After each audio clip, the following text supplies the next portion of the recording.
Hi guys, welcome to the final of our Wave 18 reviews. This time it is for the Ferengi shuttle, Quark's Treasure, which was featured in the Deep Space Nine 4th season episode Little Green Men, plus the Ferengi shuttle that's been used in numerous other episodes.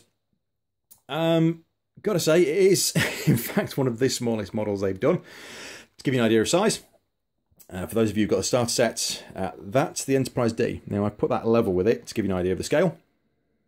It is pretty small, isn't it? Yes. Okay. But the nice thing with it is I think they've done a really good job on the detail. So if you look at the hull, some really nice detailing on the hull lines, on the hull plating. And they've also done some really nice detailing on the two prongs here. So you've got Ferengi symbols on the wings. There's the imprint of the docking port on the back. And underneath as well, let's just pull this off the stand. Underneath as well, you've actually got some fairly nice detail on the hull. So actually it's really nice, really clean, good finish. Even the print on the windscreen, the view screen at the front here, is pretty cool. I'm quite impressed with it as a little model. How you're going to use it is a little bit different because you can see from the stats on this, it's got a 2 attack, 2 defense, 2 hull and 2 shields, and you've only got evade and scan as your 2 features. So, oh, and just a forward firing arc. So it is a little bit different how you're going to play this one. But we'll get into cards and we'll kind of, there'll be bits that I'll talk about that will all come together by the end of it. But yeah, so it's a nice little ship. So let's just pop her over there and bring in our first set of cards, which of course is the ship cards. So as you can see, Quark's Treasure, as we said, 2222. You get a crew upgrade. You get two crew upgrades. You get 1 tech upgrade. It costs you 16 points, which is nice. Don't pay a faction penalty for assigning any crew or tech to the ships. You can basically put whatever you want on it, as long as it's a tech or a crew upgrade, because it hasn't got any weapon slots on this one. You also don't place any auxiliary power tokens beside your ship when using the docking or launching actions. Now, there's no card for these specifically, but we will run through those later on, exactly how they play out. Using this ship, because it is a brand new feature as far as I'm aware into the game. Movement wise, she is really maneuverable, and you're not paying any auxiliary power token dividends for using the 180 turns or any of these sharp left or right turns. So for 1 and 2 maneuvers, you've got a full range, plus you've got a couple that are green, although that doesn't really make much difference when it comes to removing power tokens for movement, but it might do during other pieces of the game. You've got a full 3 forward, so not very fast, so it's not going to get in and out of trouble very quickly, but you have got a lot of things to dive and duck and weave through the fleets. If you are looking at playing the generic version, it reduces you down by 2 points. You take a shield off, you take one of your crew upgrades off, and you lose the feature, so any of your upgrades that you use on it are going to cost you. But yeah, pretty neat little ship. The smallest point scoring ship that I have in my fleet, which is not a massive fleet, I have to admit. So let's take a look at your captain options. Of course, we do have Captain Generic, but of course we don't really bother with him. Let's talk about the 3 captain options you do get with the ship, who are actually pretty interesting. So as you can see there, just in the camera, you've got Brunt, Quark, and Zek. So let's take Brunt first. So this is your highest scoring captain skill over 4, costing you 3 points. When defending this round, you may modify the attack dice step. You may force one opposing ship to re-roll one of its attack dice of your choice, and you can field the Grand Nagus Elite Action upgrade with this card, even though he doesn't have the Elite Action symbol. You do get a little token to go with the Brunt one, so for use with Brunt, force one attacking ship to re-roll. So you do get that as a reminder token there. So yeah, quite a nice one. Again, it's about keeping this ship going. So you and really, you don't have to use them on the shuttle, but I'm looking at these from the perspective of the pack that you've got. When defending, you're going to be able to force an opposing ship to reroll one of its attack dice, so it's going to be a critical or a damage to help reduce the effect that an attack's going to have on your shuttlecraft or perhaps your Ferengi Marauder, for example.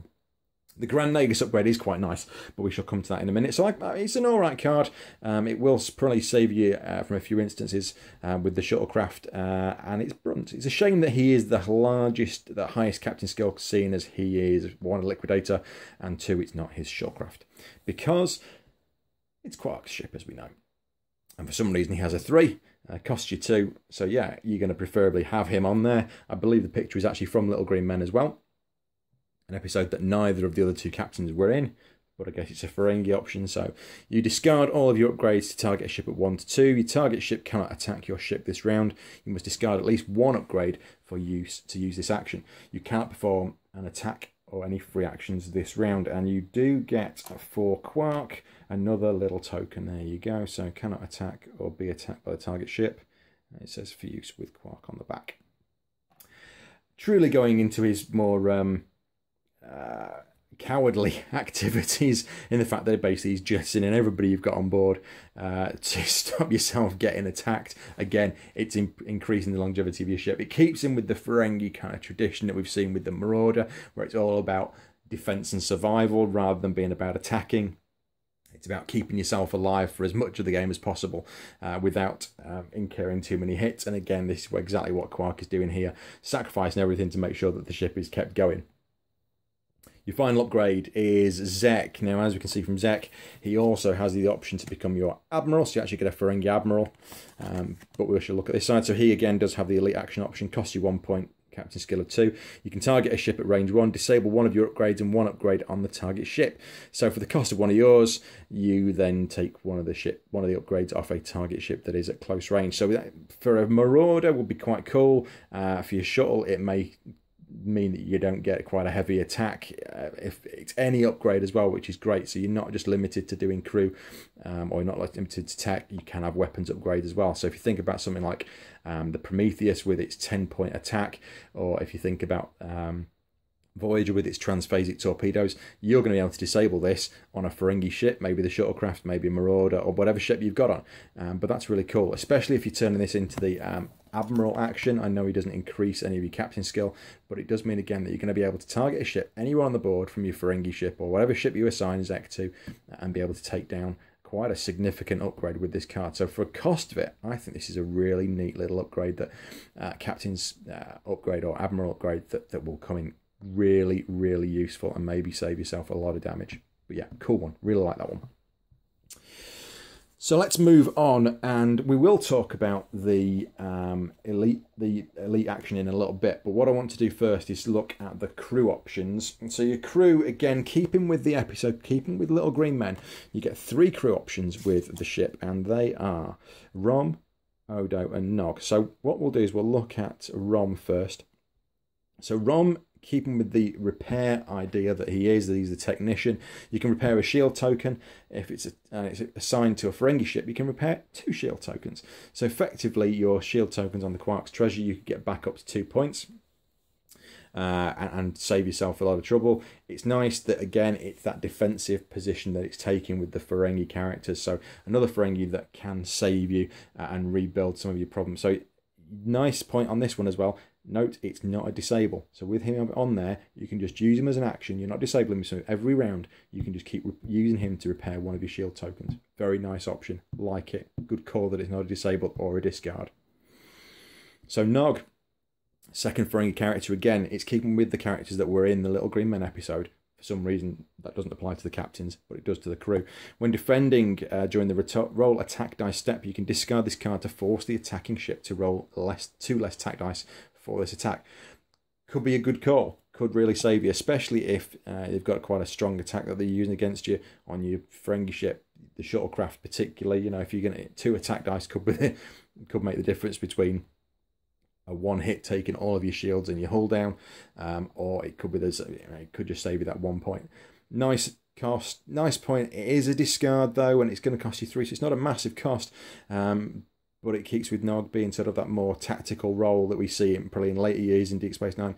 Be nice to see if they do a card which is Nog in his later role. Particularly, I'm thinking we've got the Valiant coming up, so we might see a Nog, a Starfleet Nog or a Cadet Nog on that ship. So I'm looking forward to seeing what they do with the Valiant when we get that in a couple of months' time.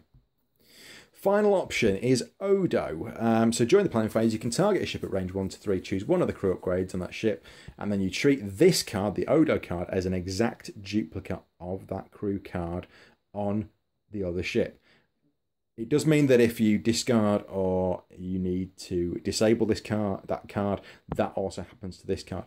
But if you think about it, if you can disable it loads and loads of times and just keep nicking good crew upgrades off other ships, it's a really good one. For a 5 for a discard, it's quite high. For a 5 for a disable and reuse, really neat. It doesn't say anything about here if it's time token, so I'm wondering if they're going to put any crew upgrades that will be time token orientated. So it'd be interesting to see if you can use that with this and how that would work. I guess again you would just use the time tokens and put them on this card.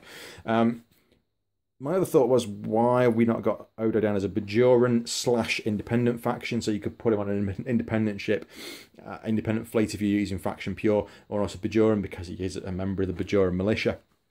Don't know. Think it was a bit of an oversight. I think they should have put that option in.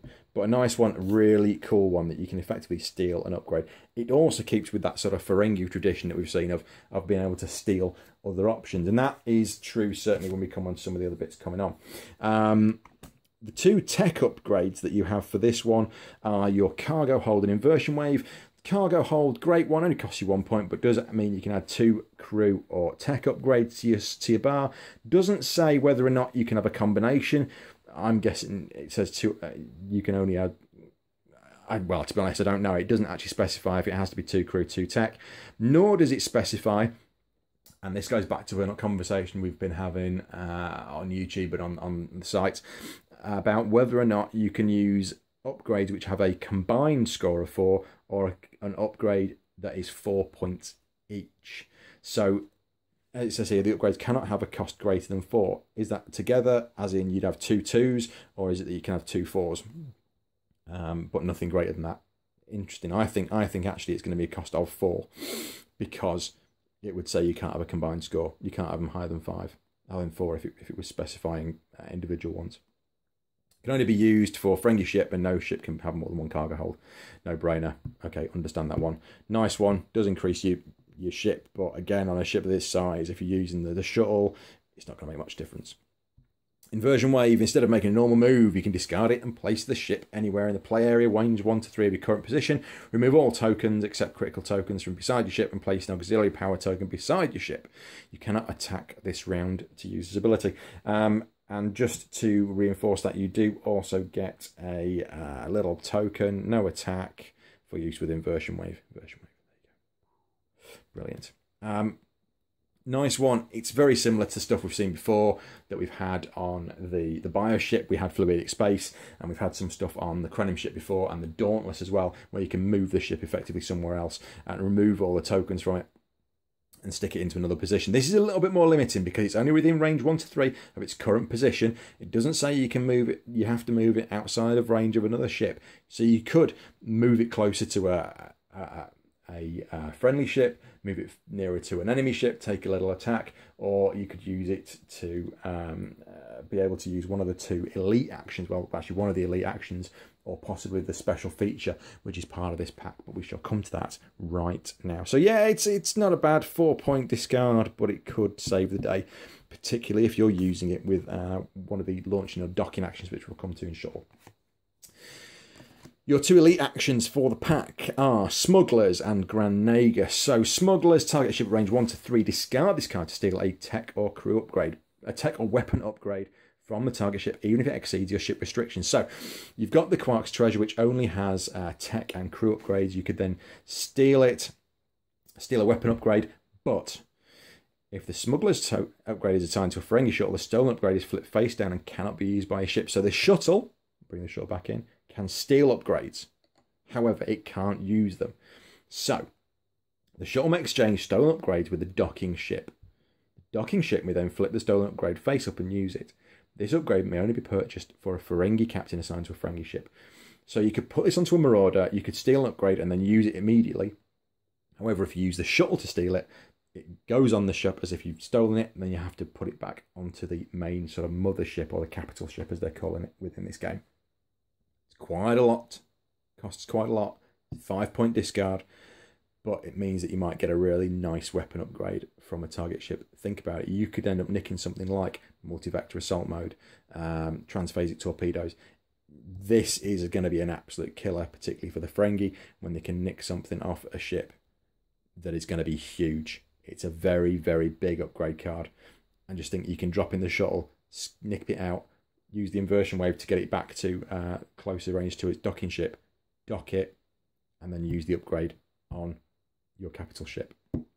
Love this card. I actually really like this pack, to be honest, as you may have been gathering from now. I think it's a really neat ship with some really neat upgrades, and very understated. Grand Nagus, this is the one that you can use with Brunt as well, even though he's not got the elite action on there. Discard this card to target every friendly ship at range 1 to 3, and each ship can immediately perform an additional green maneuver. So you can effectively then just move your fleet again. So if you put them into a situation that is a bit dodgy, you can then move them out of that situation and put them somewhere else. So you're being a little bit sneaky. You're doing the kind of Ferengi stuff that we expected. Smugglers plays right into that, and it's probably one of the great elite action cards that I've been really impressed with, particularly on this wave. So yeah, Grand Nagus, absolutely cracking. Really gets you out of any issues. So the mission that you get with this is called Smugglers, and it's effectively is a two-pronged part. Again, it's based on the episode Little Green Men. Quark's treasure starts in the top corner. You've got a Federation ship at the bottom. Quark's treasure has to then get to the other ship, which is in this wave around the Earth, your planet token, which is that big circular piece you got in the starter set. You've got to get to there, drop the Kima site off with this other ship, and also deliver Nog to Starfleet Academy on Earth. The Federation ship can't actually stop you until you have transferred the Kima site. So you get down here, transfer the Kima site, drop Nog off, and you have to get out of the area. So the Federation ship wins if it destroys the ship. Quark's treasure wins if it does these objectives and gets away. And that's basically the size of the mission. As we've seen with the Wave 18 missions, they've all been really different and really unique, and they've been nice little bits of extra play in them, particularly with the Bioship, with the away team mission that was part of that. And then again with this one, where there's a little bit of tweaking, but I'm really impressed with what they've done with Wave 18. So these three ships, been really nice to see. It is a two-card, four-part setup for that one, but yeah, definitely worth playing. I'm going to be playing this one because I really like to see what happens with it. That brings us to the additional card. So you do, as usual, get your Admiral's card. But the big piece with this one, I'm going to spend a minute or two on this, is this shuttlecraft piece. And I've actually put the card on the wrong side. So shuttlecrafts, and we'll bring the shuttle back in with this one. What you can do now is you can dock and launch this shuttlecraft from another ship. So you can move it into range of another craft. You can't move the craft into the range of the shuttlecraft. And then when the base overlaps, so we'll take this as the ship. When the base overlaps that you've moved this onto, not moved the ship onto, when the shuttlecraft overlaps, it then becomes part of your main ship. You can then take all the cards off this ship and put them under your main ship card. So you would turn them over, put them under your ship card, and then you can actually move those cards between the two ships. Okay. So if you've stolen things with the Smuggler's card, you can then take those upgrades off and put them onto your main ship and use them through that. You do place an auxiliary power token on the docking ship when you dock and when you undock, but with the Quark's treasure, if you're using it as the named ship, you'll actually be able to avoid that because one of its unique features is that you don't place auxiliary power tokens as part of that. So effectively, you can save this ship. So I would say with this one, you can use this kind of as a bit of a nip out, nick things and come back to the main ship, dock them, use them. You can use this kind of to scurry around the board while you're playing the main game. If the main ship, the capital ship that this is docked with, gets destroyed, then it gets destroyed, and that's it. The shuttle goes. But you can dock it and undock it whenever you want as part of your rounds. So yeah, I'm really impressed with the idea behind this, that you can effectively have a spare ship that you kind of nip in and out. Again, it's going to cost towards your points. You put it within range 1 when you undock it and then take all the cards out and place the power tokens. But it's a really neat idea that you're going to have something that can effectively not be on the board and you can use and might even just give you an extra last gasp go. I think points-wise you'll get killed, but it is a really nice little extra feature that they've put in there. And I'm really impressed with what they've done with the Quark's treasure to make it different and to make it unique. And I suspect we will see something similar with the upcoming Delta Flight. I just put Quark on there. Why would want to put Brunt on Quark's treasure, I don't know. So that's it. I think this is a really neat one, and it must, you've got to keep it with the ship and that kind of thing. But this is a really nice little additional piece, and the way it's between active and inactive when it's docked or undocked is just really neat and a really clever way of doing it. there you go. That's Wave 18 completed. There are some other reviews that I'll be doing, additional pieces I'll be doing. But no, thank you very much. If you want to pop a thumbs up, give me a tick, whatever. Hope you've enjoyed it, and I will see you soon. Transfer complete.